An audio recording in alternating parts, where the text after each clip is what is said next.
పాకిస్తాన్ కి గుడాచారిగా పనిచేసినటువంటి జ్యోతి మల్హోత్రా మన భారతదేశం నుండి ఇక్కడే తిండి ఇక్కడ నివాసం ఉండి అన్ని ఇక్కడే సంపాదించుకొని సకల సదుపాయాలు ఇక్కడ అనుభవించి ఏకంగా జ్యోతి మల్హోత్రా అనేటువంటి ఈ దుర్మార్గురాలు ఇక్కడ అమ్మాయి అయిపోతుంది కాబట్టి నేను కొంత నాలుగు కట్టేసుకుంటున్నాను, లేదంటే ఇంకా చాలా పదాలే వాడేవాడిని. ఎందుకంటే మన దగ్గర ఉండిపోయి అక్కడ వాళ్ళకి సపోర్ట్ చేస్తూ అక్కడ వాళ్ళకి సహకరిస్తూ మన పైన ఉగ్రదాడి చర్య కోసం పాల్పడినటువంటి ఈ దుర్మార్గులని సౌదీలో కొన్ని చట్టాలు ఉంటాయి చూసారా, సో ఖండాలుగా తల ముండం వేరు చేసేసి రోడ్డు పైన పడేస్తుంటారు. అటువంటి ఒక శిక్ష వేసినా కూడా ఇంకా తక్కువైపోతుంది. అటువంటి అంటే అంతకంటే మించిన శిక్షలు వేసినా కూడా మనకు తక్కువేమోనేది.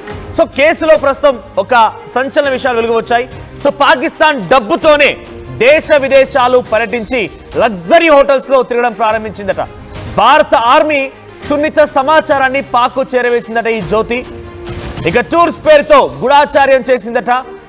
అయితే ఆపరేషన్ సింధు సమయంలో జ్యోతి భాగోతం బట్టబయలైంది. పాకిస్తాన్ ఇంటెలిజెన్స్ ఆఫీసర్లతో పలుమార్లు సంప్రదింపులు జరిపిందట. వాట్సాప్, టెలిగ్రామ్, స్నాప్చాట్ ద్వారా ఎన్క్రిప్టెడ్ సమాచారాన్ని అటువైపుకు చేరవేసిందట. ఇక మరింత లోతుగా ప్రస్తుతం ఆర్మీ అధికారులు విచారిస్తున్నారు. ఇక్కడ కనిపిస్తున్నటువంటి ఈ దుర్మార్గురాలే జ్యోతి. చూడండి, చూస్తుంటే బాలీవుడ్ సినిమానో లేదంటే ఒక హాలీవుడ్ సినిమాలో ఒక హీరోయిన్ లా కనబడుతుంది కదా. ఇటువంటి హొయ్యలు పలుకుతూ ఇటువంటి వలపు వల విసిరే అందరినీ మాయలో ముంచేసి అందరిని అట్రాక్ట్ చేసి, అందుకే చెప్తూ ఉంటారు సోషల్ మీడియాలో ఈ రకంగా ప్రవర్తించాలని 100% నమ్మకండి. వీళ్ళు బయటికి కనిపించేది ఒకటి, లోపల చేసేటువంటి విషయం మరొకటి ఉంటుంది.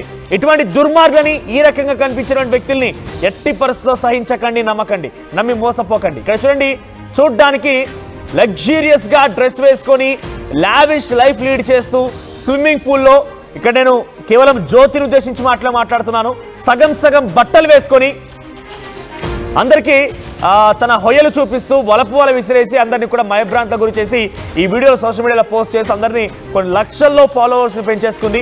ఆ తర్వాత పాకిస్తాన్ దగ్గరికి వెళ్ళిపోయింది. పాకిస్తాన్ మన పాక్ హై కమిషన్లో పనిచేసినటువంటి ఉద్యోగి డానిస్తో ముందుగా సంబంధం ఏర్పాటు చేసుకుంది, తనతో రిలేషన్షిప్ ఏర్పాటు చేసుకుంది. ఆ తర్వాత ఆయన ప్రోద్బలంతో, ఆయన సహాయంతోనే పాకిస్తాన్ వీసా వచ్చింది. ఏకంగా మీరు గమనించండి, భారతదేశంలో ఎంత స్వేచ్ఛగా తిరగలుగుతాం, కానీ మన భారతీయులు ఎవరైనా కనుక పాకిస్తాన్ వెళ్తే అంత స్వేచ్ఛగా ఉండగలుగుతారా? కానీ ఈ అమ్మాయి వెళ్ళిపోయి అక్కడ ముఖ్యమంత్రులను కలుస్తోంది, ప్రధానులను కలుస్తోంది, ఆర్మీ చీఫ్లను కలుస్తోంది, ISI చీఫ్లను కలుస్తోంది. ఎలా సాధ్యమైంది? పక్కాగా తనకి ఎప్పటికప్పుడు డబ్బులు అన్ని రకాలుగా సమకూరుస్తూ పాక్ సంబంధించిన ISI ఉగ్రవాద సంస్థ ISI చాలా కీలకంగా ఈ అమ్మాయికి అన్ని రకాల సమాచారం రాబట్టింది ఇక్కడి నుంచి.